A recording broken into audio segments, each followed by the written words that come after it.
Bismillahirrahmanirrahim. Assalamualaikum warahmatullahi wabarakatuh. Nahmaduhu nusalli wa nusallimu ala rasulil karim. Amma ba'd. Puji syukur kita aturkan kepada Allah Subhanahu wa taala yang mana pada kesempatan siang hari ini kita masih diberikan nikmat sehat dan kesempatan sehingga dapat berjumpa pada kesempatan yang sangat istimewa ini. Selawat serta salam kita aturkan kepada uswatun hasanah kita baginda Nabi Muhammad sallallahu alaihi wasallam yang mana terdapat suri teladan yang baik pada diri beliau. Baik, rekan-rekan, pada kesempatan ini kita kembali bersama dengan Jose Sulselbar dan Papua dalam agenda kajian IGTV Part 2 ya. Dalam kesempatan yang istimewa ini yang mana kita akan sedikit membahas terkait dengan masa depan BNP di era kenormalan baru, yang mana memang diskusi tentang BNP ini sudah suram di tengah-tengah kajian-kajian kita, karena memang kita sudah ditutup dengan kajian-kajian terkait dengan perbankan syariah, keuangan syariah dan lain sebagainya. Nah, penting kita untuk mengangkat isu BNP ini yang mana merupakan salah satu sektor yang sangat begitu luar biasa perannya pada sektor ekonomi masyarakat, terkhususnya pada masyarakat pedesaan. Nah, teman-teman sekalian, di tengah-tengah kita telah hadir pemateri yang sangat luar biasa ya. Ini kita ekspor dari nasional ya, ekspor atau impor dari nasional ya. Karena beliau bernama Ahmad Fauzan Fajar, yang mana pada saat ini menempuh jenjang pendidikan S1 di Universitas Brawijaya. Nah, pada saat ini beliau selaku Presidium Nasional POSEI yang diamanahkan pada bidang kaderisasi. Nah, tanpa berpanjang lebar lagi ya, teman-teman sekalian, langsung saja kita persilakan kepada rekan Ahmad Fauzan Fajar. Dengan ini kami persilakan dengan hormat. Oke, baik, terima kasih buat Pak Marek, Nadine atas waktunya dan teman-teman proses Sulselbar atas kesempatannya. Assalamualaikum warahmatullahi wabarakatuh. Waalaikumsalam. Alhamdulillahirrahmanirrahim. Wabihi nasta'in ala amrin wadin. Salatu wassalamu ala asyrofil anbiya'i wal mursalin sayyidina Muhammad wa ala alihi washabihi ajmain.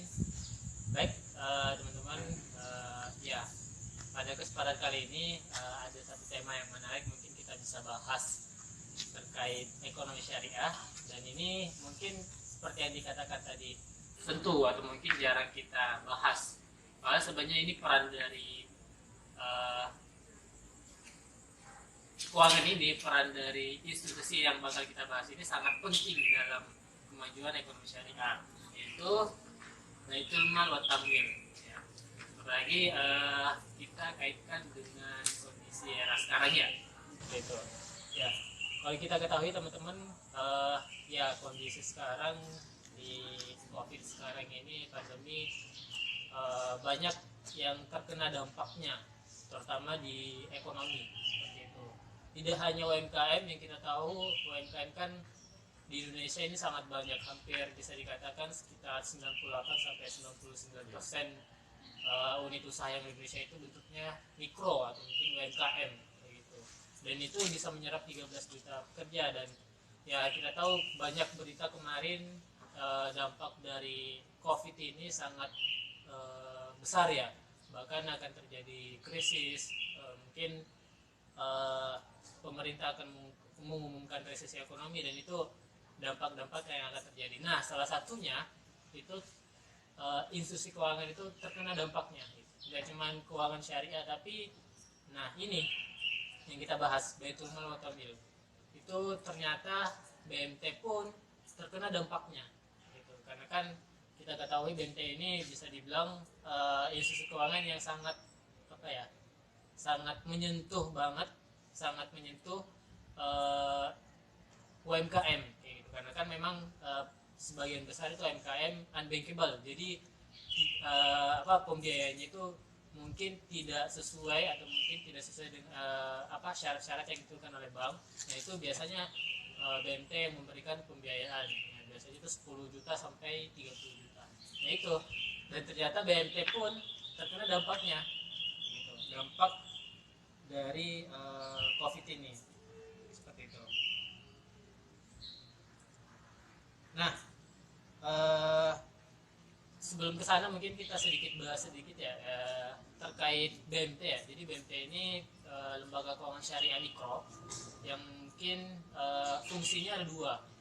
Fungsinya untuk pembiayaan, sama satunya ada fungsi sosial.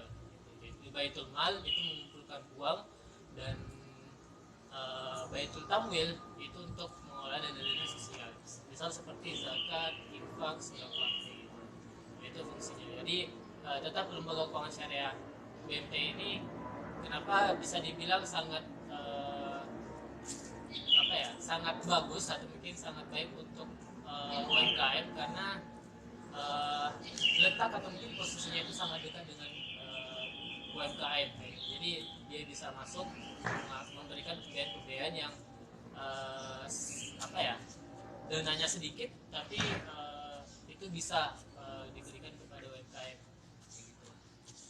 Nah, dari beberapa literatur yang mungkin kita bisa teman-teman akses juga, memang BMT ini pasti kena dampaknya ya. Terlebih lagi kemarin salah satu pidato Pak Presiden Jokowi yang mengatakan bahwasanya adanya unintended consequence, gitu, unintended consequence untuk pembiayaan, gitu. Jadi ada keringanan kredit yang diberikan kepada kreditur yang peminjam. Nah, itu diberikan keringanan. Nah, inilah yang menjadi dampak kemajuan atau mungkin perkembangan dari BMT. Karena kan BMT juga uang yang ada di BMT itu perlu diputar, perlu dikelola lagi, gitu. Jadi setelah ada pembiayaan dibalikin, nanti diberikan kepada UMKM yang lebih membutuhkan lagi. Nah, kondisinya sekarang kan UMKM itu tidak bisa mengembalikan dana yang diberikan oleh BMT. Itu akhirnya karena ada keringanan itu, ya dana yang ada di BMT itu habis, gitu. Jadi susah untuk berkembang. Jadi dananya tersendat lah, hanya macet lah, kredit macet, disebutnya kredit macet. Terus yang kedua, dampak selanjutnya itu bisa kita lihat karena kondisi pandemi sekarang itu orang-orang pasti butuh duit kan, butuh uang untuk ekonominya. Nah, mungkin nasabah-nasabah di BMT, nah dari beberapa survei itu, ini ada survei dari Kenex,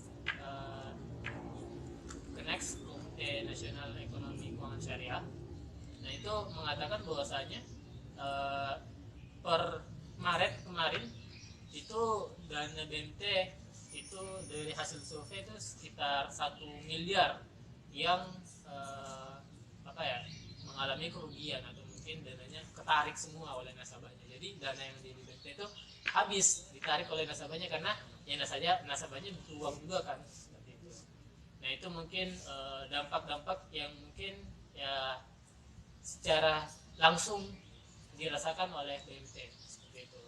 Jadi itu mungkin materi singkat, mungkin kita bisa lanjut ke sesi diskusinya. Baik, luar biasa. Terima kasih Pak Presnas, materi yang sangat luar biasa ya teman-teman sekalian. Nah, ini ya Pak Pres, sekarang kita masuk ke sesi diskusi nih. Jadi kan kami teman-teman dari Proses Social Bar sudah membuka juga pertanyaan melalui media Instagram Proses Social Bar dan Papua ya. Jadi ada beberapa pertanyaan yang masuk nih. Nah, yang pertama mungkin bisa dijelaskan nih Pak Presnas terkait dengan apa sih yang menjadi perbedaan antara Baitul Mal wa Tamwil dengan koperasi yang pada umumnya sekarang gitu kan. Nah, mungkin itu yang pertama. Oke, untuk perbedaannya antara BMT sama koperasi. Nah, sebenarnya kalau dari aturan perundang-undangan itu jujur di Indonesia sendiri untuk aturan dari BMT ini kan memang perlu dikuatkan lagi dan perlu diperjelas lagi, karena dalam pengawasannya pun ini ada dua lembaga atau mungkin dua institusi yang mengawasi, kayak gitu, antara Kementerian